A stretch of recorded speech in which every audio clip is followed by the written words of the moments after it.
అది రామాయణ మహాయుద్ధం భీకరంగా సాగుతున్న తరుణం. శ్రీరామచంద్రుని సారథ్యంలో వానర సైన్యంతో విజృంభిస్తూ లక్ష్మణ స్వామి తనతో పోరాటం చేస్తున్న రావణుడి కుమారుడు ఇంద్రజిత్ తలని బాణంతో ఒక్క వేడుతో వేరు చేశాడు.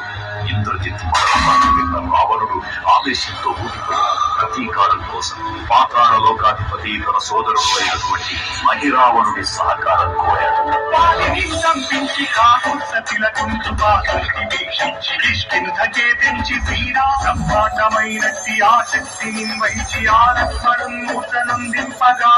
సీతామహాదేవి తెచ్చి శ్రీరామునిచ్చి అంతన్నయోధ్యాపురించొచ్చి పట్టాభిషేకం